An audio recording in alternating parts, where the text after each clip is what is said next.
your life. Let's go. Improving your life one day at a time, right? All right, what do we got this week, Drigger? Well, I just want to say, I obviously, I mean, I like to watch you on Instagram, of course, as everyone should. And your 10 questions, you did an 11th question last night, which I found playful and fun. But that aside, one of the questions was, oh gosh, I just forgot it. It wasn't how you stay motivated. It was about success, how you feel successful. And you were like, it's about what you do every day. It's not about just hitting that one goal. And I was like, that is good. That's what we all need to work on, right? Have you not heard me say that before? This is a new revelation. No, I'm just appreciating you through words of affirmation and everything else. Oh, okay, great. Anyway, I got a diagnosis. It finally happened. Okay, yes. Here's the update. And what is it? Are we happy with it? You should have seen how you should have seen how disgruntled I actually was. No. I was just like sitting there, like taking notes, and I have pages, pages of notes, and I was just like, Well, so I reached out to the therapist, and when I booked the appointment, I said, "Hey, I have really bad anxiety, and I think I have these other things." So guess what the diagnosis came back as? Okay, anxiety and these other things. Just anxiety. It's just anxiety. He's like, maybe you have some levels of, borderline personality disorder, but it's you may have quirks, you may have tendencies. Apparently I have tendencies of OCD. I have very, very strong issues with perfectionism because I'm just so obsessed with doing things the right way that actually leads to a lot of my anxiety and other things. So we can dig into that, but it was interesting because I've learned that at least in the world of therapy and stuff or whatnot, it's not even how you feel and how you spend your time and what you do. It's your ability to adjust that actually dictates whether it's a disorder or an issue or not. And so he said, Mark, yeah, I mean, you may get really snap angry, but you're not inflexible to getting better and wanting to get better. And you may have the tendencies where you want things a certain way, but you're not like, but you're willing to change if it makes sense. It was useless. Great. Awesome. Yeah. So apparently let's flash back to 5 weeks ago where we called it, but it's okay. It's fine. No, this is interesting though, because I thought that we talked about upmark, right? Like maybe I'm bipolar. And so when I'm up, I'm manic. And when I'm down, I'm depressed. Luckily, it looks like I may not be bipolar. So that is a blessing. Luckily, it looks like I may not have borderline personality. But what's interesting, or a revelation at least, is the way it was explained to me is that there's this spectrum of time. And on one side is the past, on the other side is the future, and then you have the present. Anxiety is about worrying about the future and a lack of control in the future. Depression is just getting stuck in the past and not ever really believing that there's hope in the future. And then Evan is the president of the present. You live your life in the present, and that's amazing. So rather than me being up or down or all of these things, as it turns out, it might just be that when I'm up, that's actually just me being bold and not really letting the anxiety bother me. And so that might be the true version of me when I don't have a lot of anxiety. And the down isn't the opposite of being manic. It's actually the opposite of the anxiety, because when I do feel like I don't have control, or when I'm not doing things the right way, or I'm not good enough, or all of those things, it makes me worry. And when I worry a lot, it makes me want to take action. But when I think I can't fix it, that makes me really depressed. And so, not just anxiety. You don't think it's just anxiety? I mean, My anxiety is pretty bad, man. Like I've been no. Listen, you definitely have anxiety, but you want to talk about a spectrum? Awesome. Yeah. BPD or bipolar, whatever, is also a spectrum, and you are definitely on it. Mark's holding up a Tim's coffee. Yeah, I realized I held up the French. It was a misdiagnosis from the wrong guy. Yeah. Well, I'm like, okay, well, I mean, that helps. I'm really excited because I'm speaking to a therapist who specializes this on the podcast, on the We Do Hard Things podcast. Nice. December 18th, I'll be having the conversation. You sent me a link to this woman out of the UK, Eggshell Therapy. We have her on. I cannot wait to talk to her because I'm going to literally be like, hey, this is what's happened. Quick. This isn't a therapy session, but just help me out with this. Like, help me figure this out. I was only It's so a sure therapy that I session. had manic and bipolar potential tendencies or BDP and stuff because you sent me down that path. I thought anxiety, yes. Fixed mindset, yes. You were the one who said, no, there's more to it than that. Why, so anyway, the doctor, the therapist or whatever is busy telling me this and I'm all disgruntled. And he's like, so there you go, Mark. And I was like, but I already knew this. Like, I'm like, I already knew this. And then his response was, isn't this enough though? Like, Oh my God. isn't it enough that you have really bad anxiety? And why don't we work on this? Why are you still looking for? Let's stop talking about this guy. I want to talk about this guy. I mean, let's feel like there's any actual value for your life from this guy versus You're what so- we all already know that is basically a waste of time. Apart from you sharing parts that maybe you had to uncover or ask questions that you never thought that led to more self-reflection. But honestly, the biggest value of that entire 4 weeks or whatever it was the self-reflection on questions and really any guidance. Yes, but it did prompt me to spend a lot more time digging into things, and Yes, I have which come is to great. realize, because I was even saying to Jack the other day, I was like, you know what? It made me think of times in my life that I haven't even shared. Like I've been with my wife for 20 years. We've been married for 15. Yeah. Like she knows me very well, and yet there's still things and stories and memories and moments that it just never came up. Yeah. And so one thing I did realize through this is like, okay, basically from the age of 6 and under, things were pretty normal. And then there was a real period of years where like, I didn't even like it was my life. So I've never looked back at it clinically, but it's like at the age of 7, at the age of 7, I was raised with my mom, my aunt, and my sister because my dad and my mom divorced when I was born. But at the age of 7, my aunt moved out. My stepfather moved in. My mom got remarried. That all happened in 6 months. I found out my dad has mania because we didn't know he had a mental health condition because he didn't tell my mom that. Anyway, they got married, and he has this. He also has all of these other issues. But your dad or your stepdad? My Your stepdad. My stepdad. Right. He's also an Nice. alcoholic. Yeah. I'm also now the youngest. I was the youngest of me and my sister, but now I have 2 older stepbrothers, or stepbrother and stepsister. The same year, my dad got remarried. Now I have a stepmother, and now I have 2 more stepbrothers. And then 2 years after that, my mom almost passed away. You're great at doing your brand exercises. What do you call it? Your brand wandering? No, brand evaluations, brand strategy? Favorite part? Brand strategy. Yeah. Okay. You're great at doing your brand strategy. Yeah. Should I do a brand strategy on myself? No. I'm just putting it into an analogy that I think you'll understand. At least I hope. So Mark's great at doing brand strategy. He's really good at it. That was such a dig. Fine. He's really good at it. You got to see him in action. I feel like that should be you. If you want to ever see Mark in his element, because I know, podcast listeners, watchers, Mark's more the I need help. That's the role he kind of plays on this show is I need help. And like, because otherwise you wouldn't talk about anything. It's fine. It's not, this is a side of Mark, but if you want to see Mark in his element, you got to watch him do brand strategy. Cause then you're like, oh my God, this guy's a genius. Maybe at some point we need to film Mark actually going through this with somebody, but bonus podcast episode. But if you were to type in to Google marketing, brand consultant, marketing consultant, you're going to get tons of people, right? There's lots of people who promise that they can help you with your brand, especially now.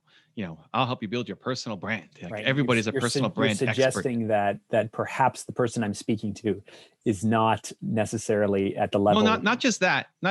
But so if you were to look up, and even in Toronto, even in the city we're both in, how many people could, with their websites and Instagram accounts, claim to be a personal branding expert and can guide you through and will happily take your money to guide you through their branding process. There is a big difference between Instagram expert personal branding and the Mark Drager experience. Just let the words wash over me. Oh, that feels good. Thank you, Evan.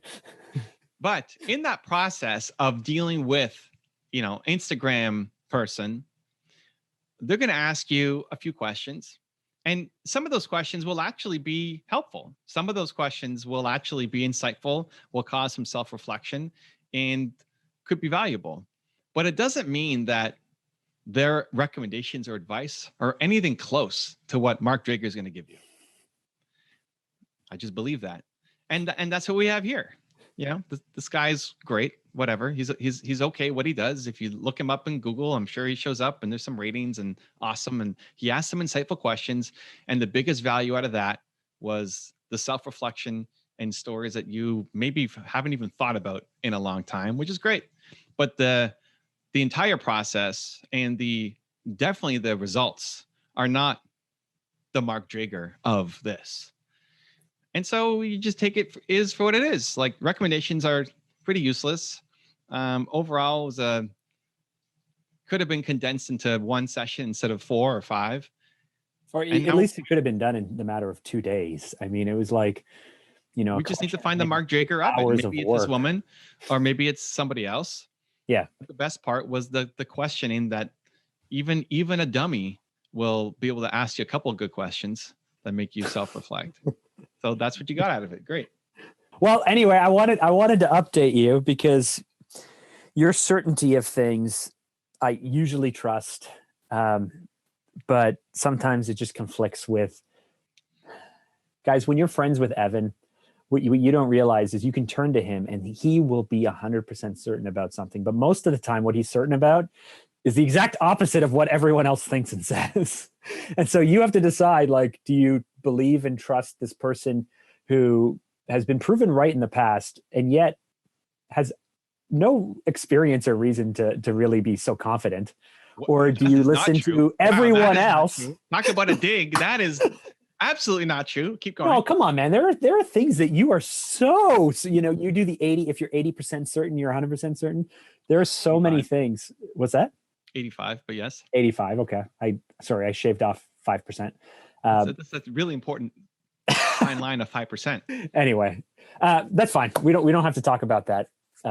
We can. I don't care. But when I'm confident, then I'm confident, and it very rarely proves wrong.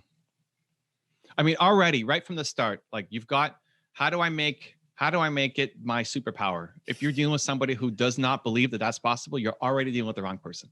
Already, like, okay, thank you, appreciate the time. Next. Well, so here's what I think. I think that my anxiety, which I've always been aware of, at least I've been aware of for the last 8 or 10 years, is much more deliberate. What's the word? Deliberate? I don't know. What? Oh, debilitating? Debilitating. It's much more debilitating than I thought. So I've known about it, I've lived with it, and I've dealt with it, but I didn't realize actually how much it was destroying me. Okay. And so, just coupled with something. It's not an fixed mindset. I think fixed mindset. No. I think that too. I think it's the perfectionist. It's the perfectionist. I got it. So it's past trauma makes me feel extremely vulnerable to criticism and the need to be smart enough, sharp enough, fast enough, and get it right. And whenever I fall short of my expectations, or I feel like I don't have control, I get terrible anxiety. When I feel that, when you pair that with a fixed mindset of not being good enough and you got to win all the time, and you have it or you don't have it, like, all of this stuff just swirls around where that it's still coupled with something else. I don't know if it is. I don't know if it is. It is. I'm telling you it is. I mean, we can come back in a year and then, oh, it is great. Or you just figure it out now. But for sure, fixed mindset, sure, but that's everybody, right? I mean, it's a scale. Certain times. What? There are. Yeah. I mean, even in her book, she says, listen, you can have people who live in growth mindset, but you say the right words in the right combination, you can shift them to fixed. You can take fixed people and shift them to growth. It's something we all have to work on. Yes. It's a good book. I agree. There's no one person who's like only fixed mindset. And you can shift to more of a growth mindset. You can. I mean, you can shift there.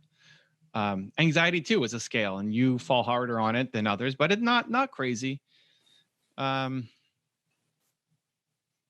might be more than the average person, but the average person deals with a lot of anxiety too. Most people live in fear and anxiety. That's their default operating system, and you can shift out of that. No, but the highs and the lows are too extreme. It's not just anxiety. It's definitely something else that you're a spectrum of. Well, I'm going to focus for the next little bit on the anxiety and the mindset, and see if and energy. You and I talked a little bit about that. Like, I know Tony Robbins is really big on, and everything, and taking massive action. And I think, yeah, I mean, I don't know. The perfectionism is something that's certainly really, really hurting me as well. So I'm kind of aware now about the things that are hurting me. I've had a lot of clarity over the last few weeks of the things that I'm next level at, that I'm comfortable owning. And then it's trying to keep day to day the bad things down and keep day to day the good things up. No? Yeah, I mean, listen, if you want to take Instagram personal branding guy's opinion and go with it, you go with it. That's basically what we're doing. It's like, hey, you know what? I got. So would your suggestion be to? I mean, I'm ready to no longer work with this person. So cool, we got this thing. This was a period of time. I think that I got something. Would your suggestion be to find the next person who can help me, or to still self-diagnose and self-treat and all of that stuff? Dr. Evan. And the ultimate. So there is a room for therapy still, you think? Oh, for sure. No. I didn't say it's like, don't go talk to anybody. I think it's great. I think you have to, you have such high standards for yourself, and you should, and this is the life that you're trying to create, that you should pay very close attention to who your mentors are and who you listen to advice from. I think it matters, because you get the wrong advice. Now it's your life that you're talking about. This is like, if you had to have a heart surgery, would you just go, oh, okay, yeah. Oh, you're a heart surgeon. Oh, perfect. Great. Let's do this. No, you're going to research who this person is, what their background is, what kind of reviews do they have. You're going to try to find the best heart surgeon possible. No, you're just going to go, oh, you're a heart surgeon. Oh, awesome. Okay, great. I trust you to operate on my heart. But that's basically. So literally I would be in the hospital and they'd say, you need a heart surgeon. And I'd be like, oh, okay. And they'd be like, here's Dr. Jim. And I'd be like, oh, okay. Thanks, Dr. Jim. And then I would either be like, does this guy know what he's talking about, but still go ahead with it anyway, because I don't want to offend him? Or, yeah, I mean, I was never raised in the type of house where you pre-qualify and question authority and all of that stuff. Well, that's different. Pre-qualify is different than question authority. I think it's a losing game. Like to go and try to make this guy change is a long process. I'm not up. That's not my job. Like no, it's not your job, but so it's not questioning authority. It's screening who you have coming in to get the best people. Like this guy or whoever you bring in is part of your team. It's part of your life building team now. But this was the shift that happened a few weeks ago, which happened, I think, as a result of me being ready for the therapy. So I haven't even told you about this breakthrough. I was saving this one. I was saving this one for the podcast. Breakthrough. Breakthrough. Oh, nice. Okay. Over the weekend, this felt big to me. It might be nothing to you. Over the weekend, and then on Monday, I came to the conclusion, and then I had a call with my team where I decided or declared that I am the product. So when I spent 10 years trying to build Phantom Media and trying to build my business. I was a business owner trying to build a business. My business was an expression of who I was and what I stood for, but I was building the business. And part of what you and I have been working through and what I've realized is I spent a lot of time and energy building something rather than building Mark or building my life, because I think we as entrepreneurs, we get caught up in the project, or when we hit the $1 million and we hit the $10 million, when we get this goal, when we hit that goal, but then you wake up at 35 or 45 or 55 and you have an asset, but you haven't actually built, you haven't actually, not even just yourself, you haven't even just built the life. You haven't put yourself in a position where the asset is just an asset. What Mark is the product? What's the connection? So I've snapped everything together. So I am the product, which means I need to spend my time, energy, and focus on whatever serves whatever serves me, whatever serves my goals first, as opposed to Fanta's goals first. Meaning if you don't have the right energy coming in, the product's going to suck? Meaning like I'm finally ready to say like, hey, everyone on your team, I don't have a Mark Drager team and a Fanta team. basically it's like Fanta is a collection of people that represent my values. Fanta is the actual tool or the actual system based on what I believe and what I know. I don't know if I'm explaining this properly, but I would just flip it. I would imagine this: Mark is the brain and Louis is the heart. You're the brain. But what I have been doing for years is that I am working for Fanta in a role as a CEO or as a leader or whatever. I'm working for Fanta. Louis is working for Fanta. And what I've flipped is Fanta is just one of 7 things that I'm going to do. It's more important that I look at that life arc, that I look at my goals, and I work on Fanta. Sure. But know that Fanta is one of 7. It's not the thing. Because what was happening was I was spending all my time on the thing.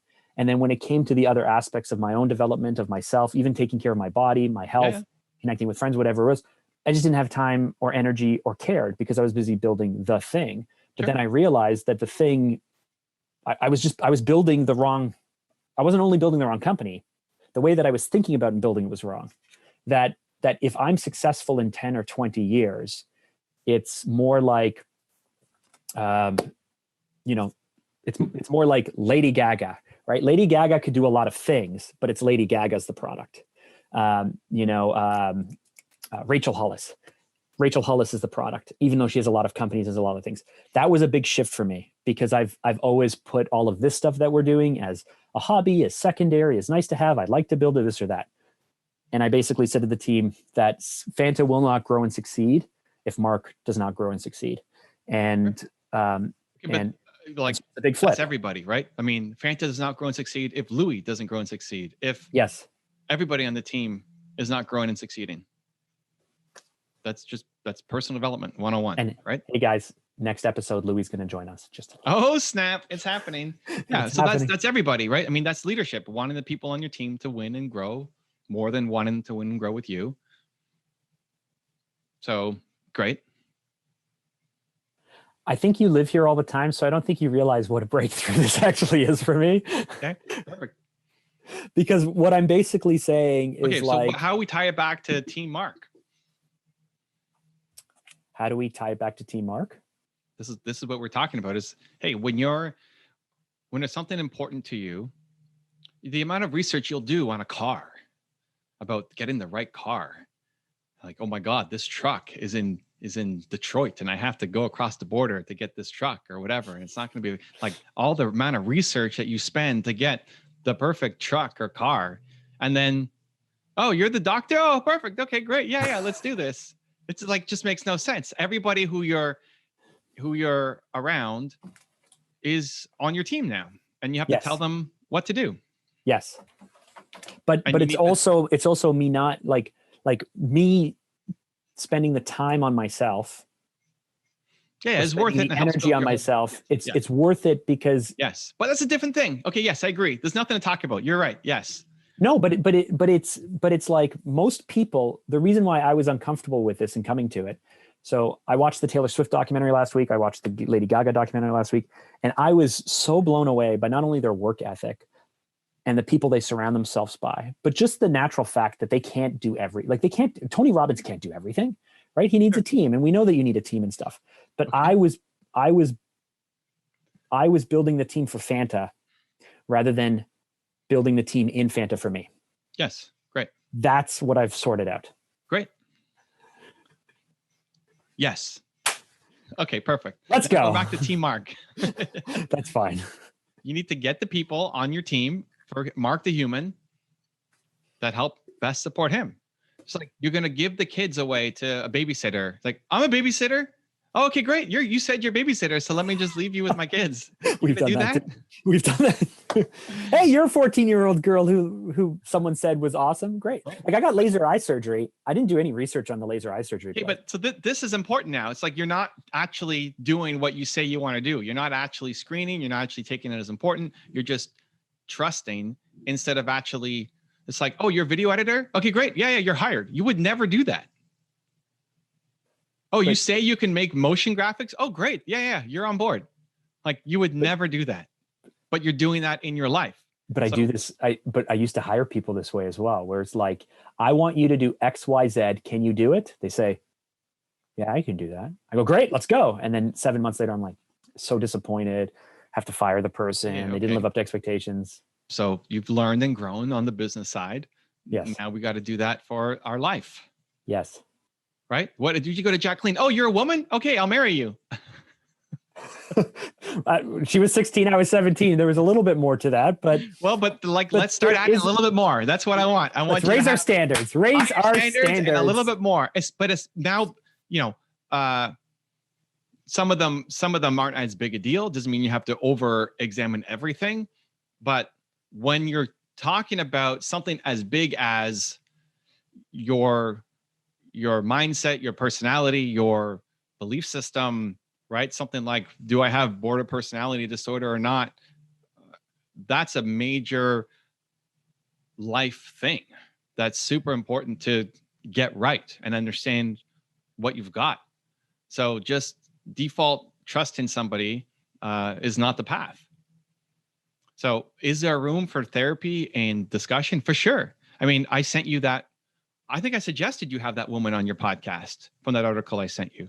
Yes. I think it's great to reach out to people who are experts in this, but the problem is you have to find the person who's, if you're going to trust their guidance, you have to have somebody who's going to give you empowering guidance, which just is not the case most of the time. It's, here's what you got. Okay, there's some coping mechanisms or there's some drugs you can take, but it's not actually empowering guidance to help you be the best you. It's just like, even saying it like that, it's like, what are you talking about? It doesn't make sense. It's not how people will default react. So great, that's not your mentor. If somebody says they're a life coach, awesome. You're just going to take advice from them because they're a life coach? No, you're going to screen them and see, like, does this person actually have a life that I respect and want a little piece of, right? So there's definitely room. Maybe it's her, maybe it's somebody else. I don't know. I think there is somebody who could help beyond me. I think the only difference with me is I actually think it's a superpower that you can win hardcore with without knowing all the technical terms and diagnosis and all that, right? But also think you can learn it. That's why I think, like, ultimately you have to be in control. You're building your own car, right? You're building your own car. So you're taking pieces from different people and saying, I like what this person said. It serves me well. This thing was useless, so I'm going to throw it away. So the self-awareness piece, like, if you're going to build your own car, you have to know what kind of car you want. So the journaling, the questions, whatever self-awareness helps, that leads you to better answers to build a better life for you. Because you're on a spectrum of everything. Everything is a spectrum. Just most of them, you might just fall in the average, but then some you're a little bit out. So there is no perfect off-the-shelf solution for you, right? You're breaking out of the box, figuring out what you want. So do it. There you go. So both, talk to people. There we go. But be very, very careful of who you talk to. And then also just, it's great. Like, you have to parse the exercise from the results. The only thing that was great about this guy was the questions he made you think about yourself. Yes. Everything else was a waste of time. Yes. Listening to his advice is actually detrimental. Accepting his diagnosis is a giant step backwards.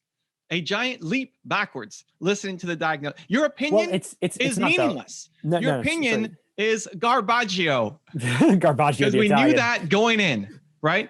So to get any kind of consolation or solace or saying designing a strategy based off of the opinion is not just a waste of time. It's actually harmful.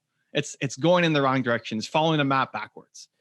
But the self-analysis, the self-questions are great.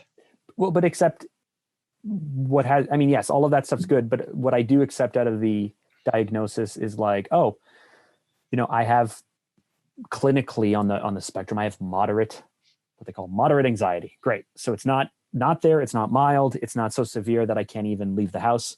But I have moderate anxiety. So now I start to go like, okay, well, maybe I should take this more seriously than I have.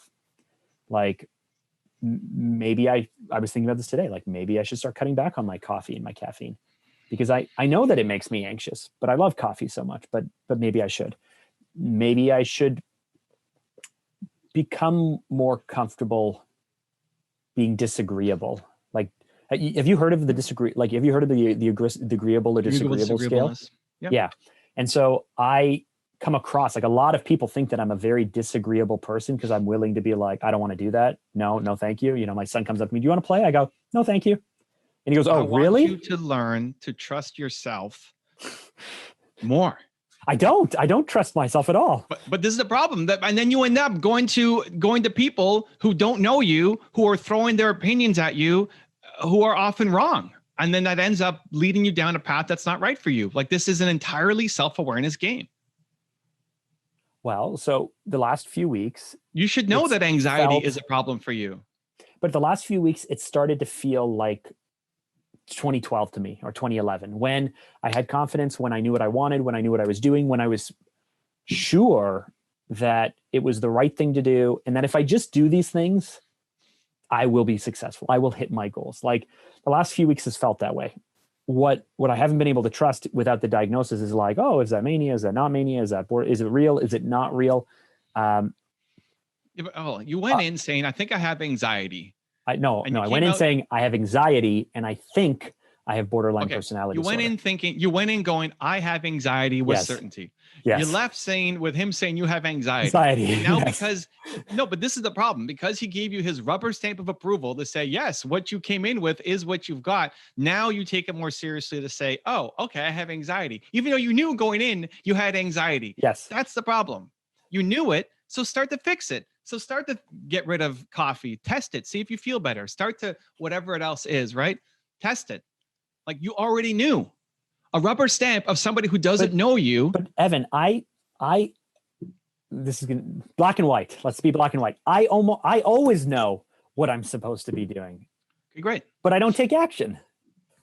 But so, I mean, that's the problem to fix, more than getting somebody who doesn't know you to tell you what to do.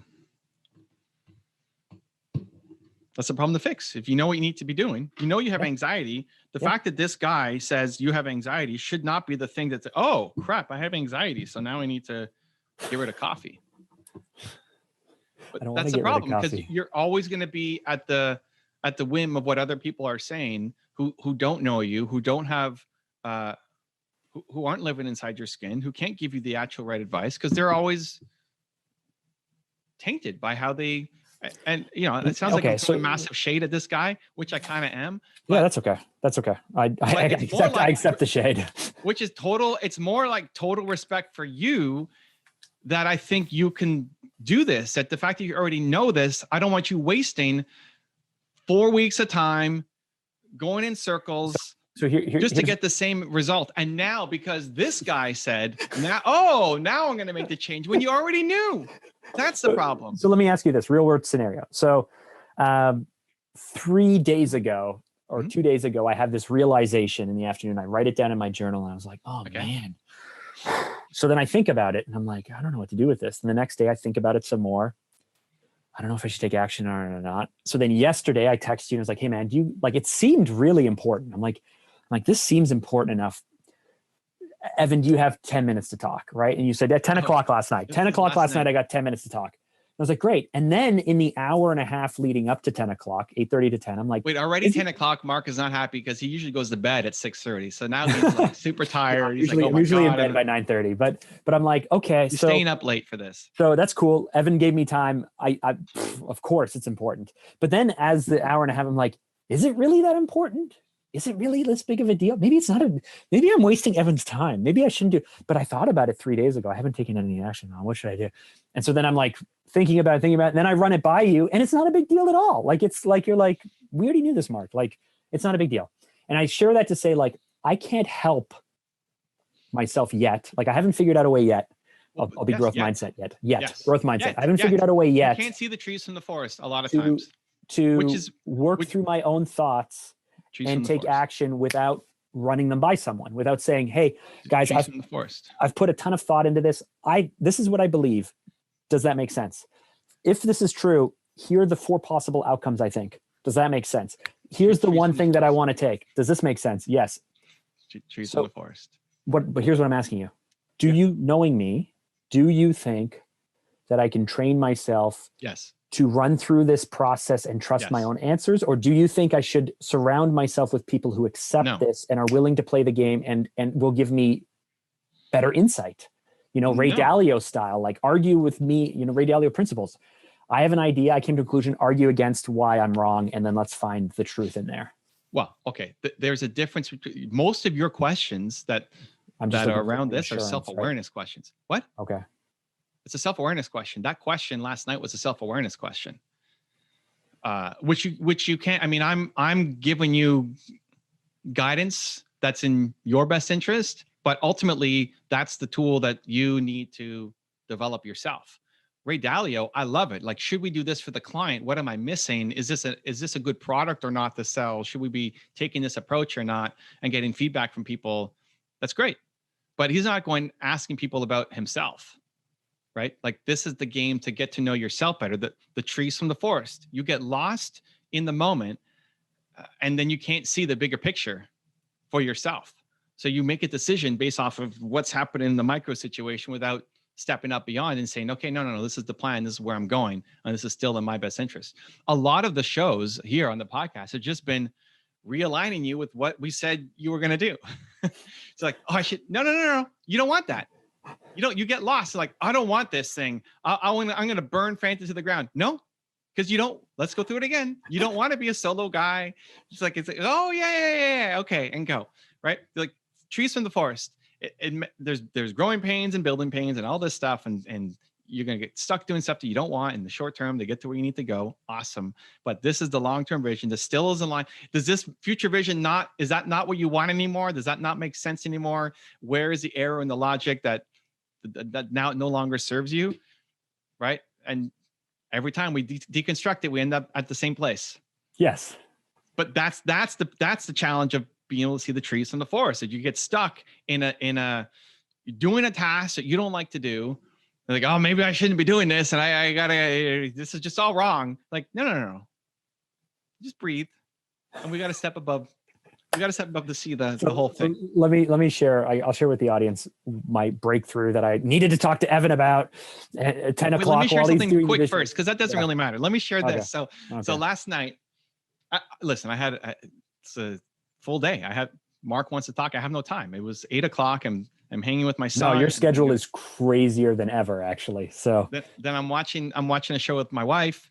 And so the time I had was 10 o'clock when I wash the dishes and take the dogs out. So I rushed to take the dogs out. It was raining last night. I rushed to take the dogs out, rush, come back inside, got back up 9:59. And listen, if I was a minute late or whatever, it wouldn't have been a big deal. But I rushed them. And then did they make a mess? No. So what happened was 20 minutes after our call, Mark and I talked for, I don't know, 15 minutes or something like that. It wasn't a long ass call.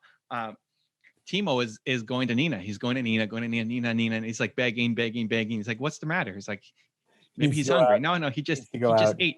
He's like, did he poo outside? No, he didn't poo outside. It's because you rushed him. It's because of Mark Drager. Next time, you're not allowed to do a 10 o'clock call with Mark Drager and rush the dogs, because now I'm going to take the dogs out. So one, you could have taken my call outside, right? No, the signal sucks outside. You could have called me on the telephone. True. Yeah. And then two, you told me you were like, I need to see the reaction. I need to see you being homeless and your hat and in here with all the lights off. I had listen, my advice is better when I can see person. I need to see people. I'm a visual guy. I will keep that in mind. Anyway, that was a good story. And then you to tell me that you rushed it, and that if the dogs made a mess on the floor, that you would make me come over and clean it up in a hazmat suit, right? So yeah. So you should have taken the dogs out. Anyway, Nina took them out. Anyway, so it was fun. Good times. But yes, trees. That's the game. Like, I don't think the answer is surround yourself. It's helpful, right? So I mean, I guess kudos to you for reaching out and say, this is important. Can you talk? Because usually Mark doesn't do that. So I didn't know what he wanted to talk about, but sure, we'll make some time to make it happen. And whatever, if I had to be up at midnight talking to him, we would have done it.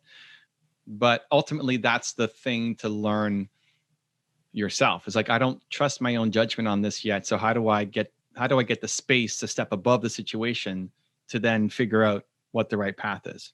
So how do I do that? Practice. Like, you just did it now, like not now, well, maybe even now. like thinking that this guy's diagnosis is the answer. It's not. But yesterday, you thought this was the thing, and you've been thinking about it for 3 days, so it must be the thing, but it's not. Like it might be, but when you step above and you think about where is Mark Drager going, it's not. This is just a speed bump that you have to get over and get through to get to where you want to go, right? So I will just share, because I think it's relevant, that the breakthrough I had, but it hit me after I started my company in 2006. I've been doing this for a really long time. It hit me with the realization, and it came from the fact that someone called me from Calgary. So someone we've worked with in the past from Calgary called me up and said, "Hey, how you doing? How are things going? I haven't worked together in a year. What's up? What's happening?" And when we got off the call, I was like, "Oh man, like, it must be so tough for him, because he can't work unless someone gives him work." And I literally wrote down in my book, it's like, I never want to be in that situation, right? Like, my team, my staff members can't work unless I give them work. This guy can't work unless we give him work. But because I own my company, and because I feel responsible for my own future, I'm not sitting around waiting for someone else to give me something to build my company, right? Like, I'm building my company. And then it made me think, hold on, like, what is my best thing? What's the biggest driver in what I do? Yeah, I'm pretty good at asking questions, and I understand insight, and I'm really good at brand positioning and brand strategy and all that stuff that you mentioned. But my greatest asset is my creative energy. It's like being able to jump on a call and care about the outcome and care what's happening and participate with all of my being, and to write copy that's enticing and interesting. It's creative energy. And it hit me. It's like, oh, I'm just like this guy, though, because I sell my creative energy to my clients. I've spent all of these years as a marketing company, as a marketing agency or whatnot, pouring my creative energy into the projects that we sell to people, but we're giving their businesses my creative energy. And then when it comes to your stuff or my stuff or personal stuff, or even building Fanta, I don't feel like I have anything left. I've given all the good stuff away. My wife used to say, "Mark, you give all the best of you to your customers and your clients and your team, and then you come home really tired, and it's not the best. Like, we're not getting the best version of you." And so that was the realization I had earlier in the week. It was like, oh my goodness, this might be true. And if it is true, what should I do about it? And how much action should I take? And how swift should I be? Evan likes, let's go. So should I be swift or not swift? And that was the realization. I think I'm really good at actually having these light bulb moments. Like, that's a skill I have, a gift I have, is being able to be like, oh, there's the clarity. But then what to do with the clarity, the actions to take, that's the thing that, I just spend more time thinking about these breakthroughs and having these breakthroughs than I do actually doing anything with them. No, that's not true. I mean, on the marketing side, sure. On the marketing side, you can make stuff happen that other people don't see, and you know what to do next. Like, here's the steps you need to take. Yeah, I was looking at someone on IG. Okay, hold on. You're good at that on the marketing side. On the self-awareness side, you're not very good at it. You come up with these light bulb moments that often are not light bulb moments. Okay. But that's fine. This is you're developing a new skill that you're not used to. Wasn't that a light bulb moment, that my greatest asset is my creative energy? And wherever I apply that, I see massive growth. So why am I not applying it to the things that will help me build the life and the arc that I want, as opposed to just servicing the little need today? That's a shift to me. Not really. You've always been like that. I mean, it's a light bulb moment for you because of what the next step is, but the next step is not right. Right? Like, okay, so should I do this in my company? No. Because if you think about what your light bulb moment was of your creative energy, think what you want to build is the best extension of your creative energy. Yes. This is where we need to go. This is what Mark Drager Enterprise is going to look like. Whether it's in a year or 5 years or 10 years or whatever. Hopefully not 10 years. Jesus 50 years, Evan, 50 years. Oh my gosh. That's what he wants to build. I want to still be doing this when I'm 87 and doing what? And you've just turned 90. Whatever, this banter, this thing podcast? that we're doing. No, it doesn't have to be podcast. Who knows what it'll be? Just this banter. It's great that they're coming to you, because before they weren't coming to you. So great. So now you're you're listening, you're paying attention, you're writing, you're journaling, you're thinking. Awesome. And with proper perspective, you'll make better calls. So I don't think you're very good at it on the personal side yet, but you're getting better. On the marketing side, you're a genius at it. And on other stuff, you would suck at it just like I would, right? I mean, suck at most things. So there you go. I'm happy with that answer. And final answer. Done. Final answer. Final answer. Yeah. So the creative energy for sure. But just like I told you last night, the problem isn't that you've used all your creative energy. The problem is that you used all your, not even creative energy, you just used your energy. Like you're not, the problem is you're not being creative. You're giving, if you're, you know, if Jacqueline's complaining that you don't have, you know, we don't get the best of you, it's because you're so drained from giving your best to other people, but for people who you don't actually want to, like, it's actually sapping you. They're sucking your life force dry. So that's why you got nothing. But if you spent your day working with awesome people, working on amazing projects, you come home and be jazzed. Like, oh my God, what a day. This is crazy. You know, I met all these great people, right? Not dead tired, not wanting to talk, and just need to recover. So it's more about the challenge isn't that you are giving your best creative energy to things. The problem is you're probably not giving enough creative energy to things. You're not spending time with the right people. You're doing the wrong work. You're hand holding, and then you don't want to come home and. So how could I feel like I've spent the last few years unwinding things to try and unwind a bunch of mistakes I've made or the way that I've thought or whatever. And maybe that's true or not. Maybe everybody has to go through that. Like, you know, you think you don't really know what you want when you start, and then you get to a certain place and you go, oh, this isn't actually what I wanted. And you have to unwind things to get what you want. And maybe that's just life. Maybe that's just growing up. But to avoid this, or if I could go back, I know you don't like if I could go back questions, but if I could go back and have done this more carefully the first time, so that way I didn't have to spend 4 years unwinding to rebuild, what are the things that I should be doing differently? And I'm going to write these down. So, okay. So yeah, more specifically, like when, what are you trying to, well, so one of them you're saying is like, I need to hold those, like I don't even know how to do it. Like I need to be able to find people that I could hold to a higher standard. Respect. No. You don't want to hold them to a higher standard. That's the problem. You want people to come in with a high standard. Okay. Holding people to a higher standard already is draining for you. Yes. You don't want to follow up with them. You don't want to PM them. You don't want to tell them that the once a quarter conversation of what they could be and where they could go and the vision that you have for their life. That's great. You'll do that. You'll sell a dream, but you don't want to hold them to anything. No. Yeah, but it's like, so great. Like you texted me the other day and you're like, hey, how's it going with Tyler? This, you know, someone on your team that I'm working with. And I was like, good, I guess. I mean, I think my response is I'm not PMing them. So I don't know. It's in their court. Like, oh, that's fine. I mean, that was basically me PMing. It's like, hey, where are we at with this thing? Yeah. And I message you, and then I message Tyler, and then we'll see, right?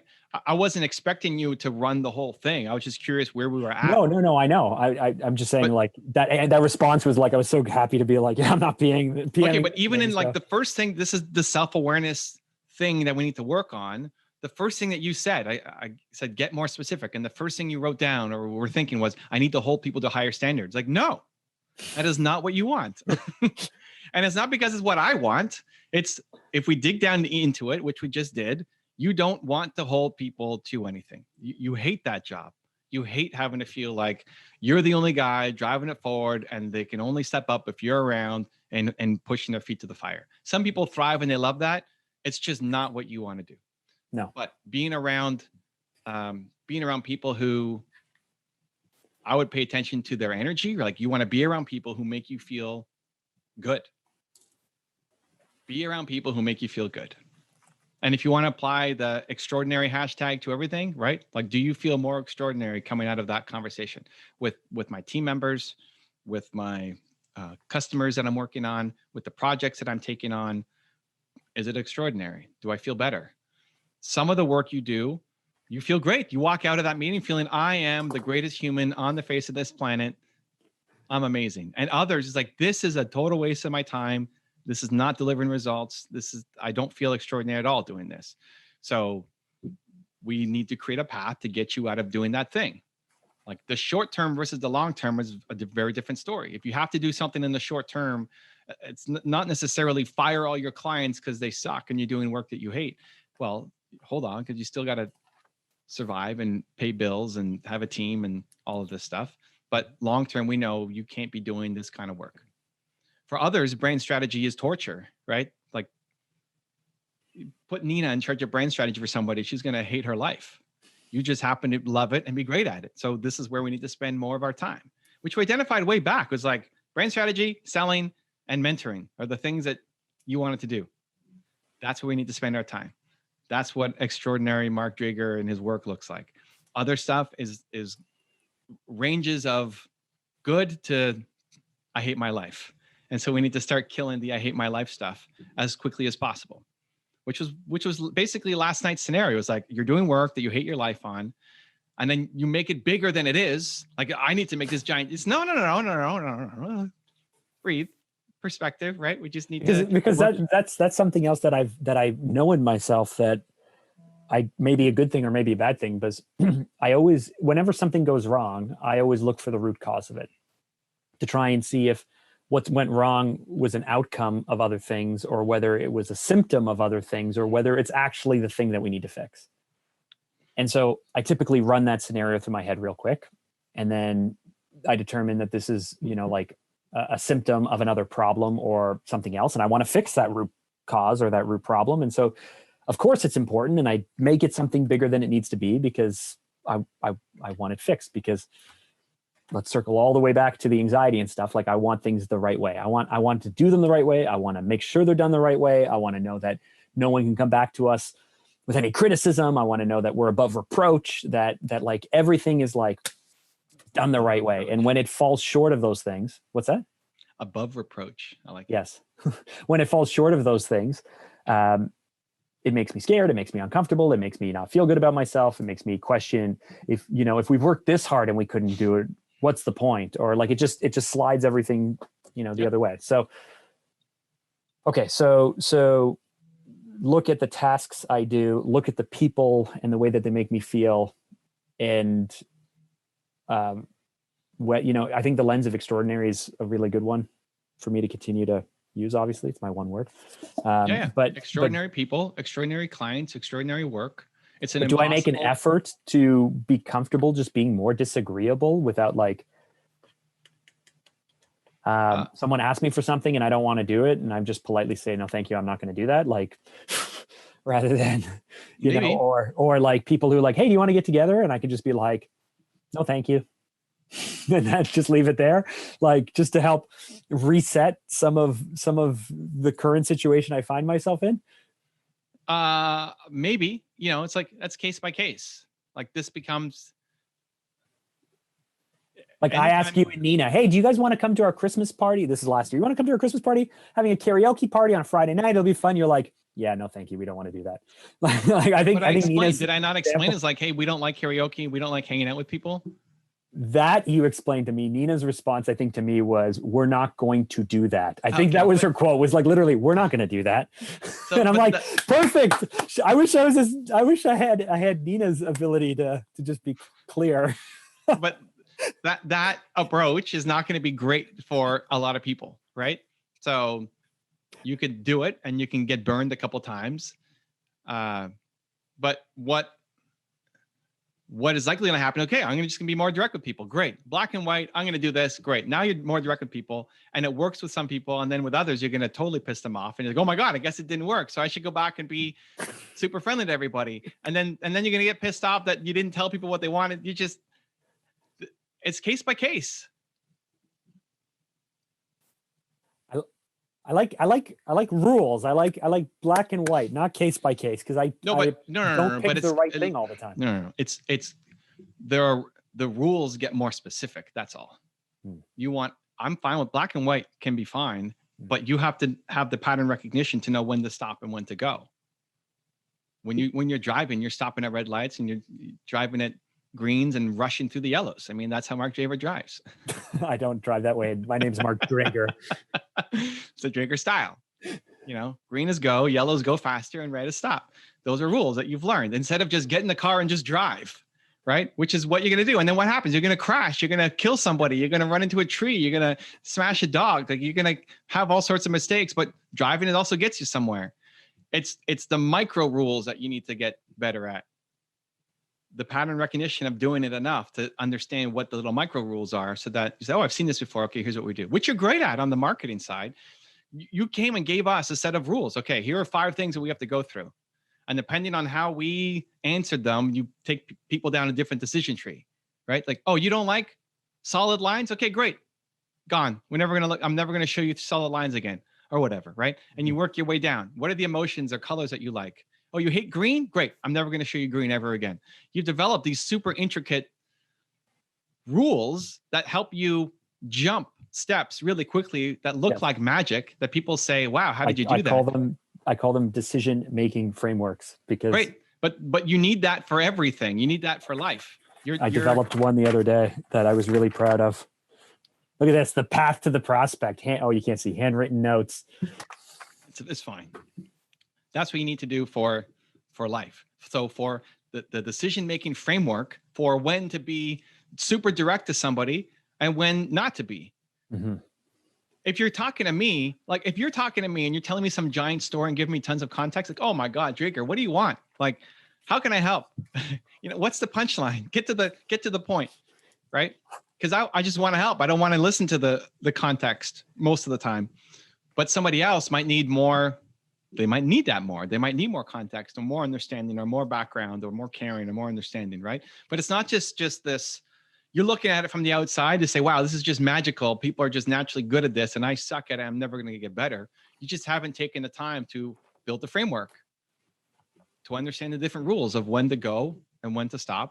Mm-hmm. So you're either just stuck in the garage, never moving, or you're out on the road killing everything all along the way. You love this analogy. It's a great analogy, because that's basically what you are. It's like, I'm just going to go. Yes, black and white. I'm just going to drive. Yeah, full blast. Let's go. Full blast and smash anything my way. And maybe I get to my destination. And then when I realize that doesn't work, I go, or you just no point in going out. You stay stuck in the garage and I'm not going to do anything. Yeah. But what the insight from this is a breakthrough moment. The insight for me is you like to see things in black and white.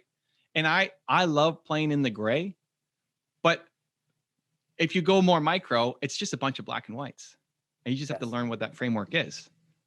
You don't have to play in the gray. I don't like playing in the black and white. It's just everything seems.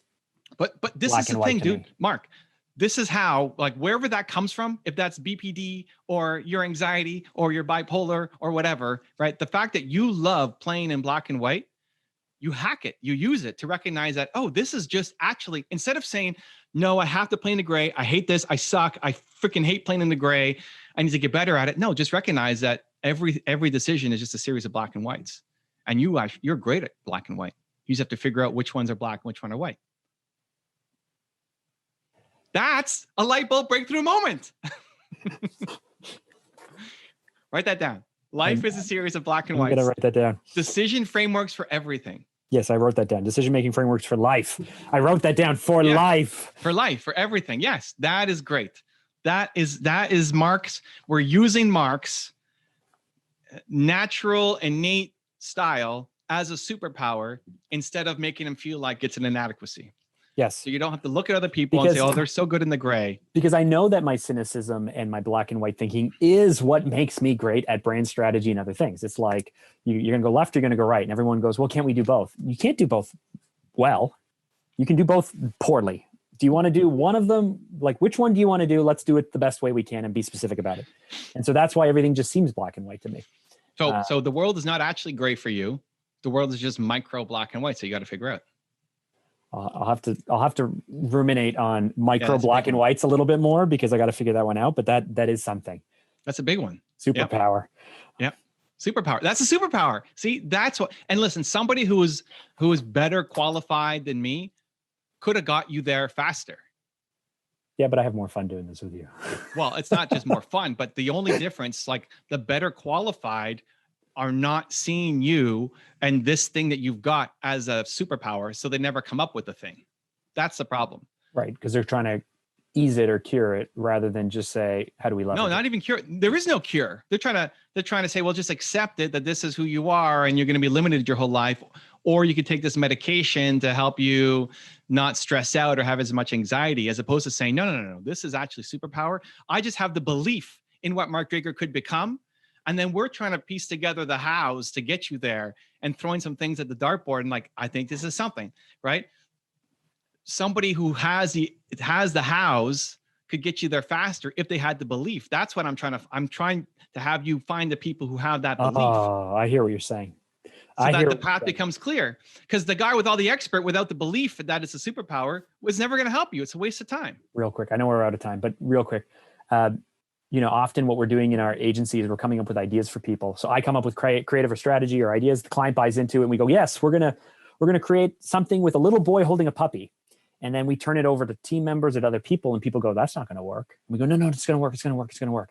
And then they produce it, but because they don't believe in it, it doesn't work. Like just their lack of belief in the concept, the idea or whatever means that even when they go through the motions, they never go through it hard enough, fast enough, good enough. It doesn't work. And then at the end they go, see, I told you it wasn't going to work. And you're like, yeah, it didn't work because you didn't believe in it.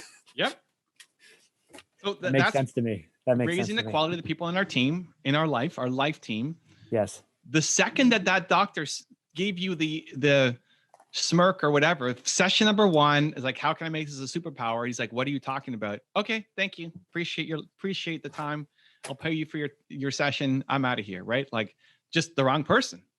See, I'm already getting nervous about just the thought of having to be like, oh, okay, cancel. We're not going to go forward. Have to find someone new. Anyway, but it's worth it. But finding the right people is worth it. Finding the right brand strategist. If you go with the wrong brand strategist, what happens to your company? You're screwed. You're done.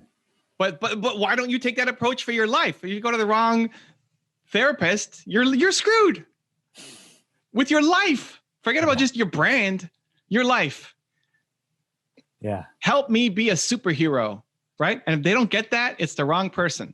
And that's the only difference. I have whatever it is, emotional intelligence, context on you for a number of years, but the strength is the belief. And I'm doing everything I can to try to make those dots work, but I'm learning the dots as we go, but the belief allows me to build the ladder or the bridge or whatever. Because I think there's another side where everybody else has all the tools, but they don't think there's another side. So guess what? They don't get there. Period. Mark doesn't remember what we talked about last week. I don't either, but it's a great episode. Go check it out. It's right there next to me. Continue to believe. Evan feels good about it.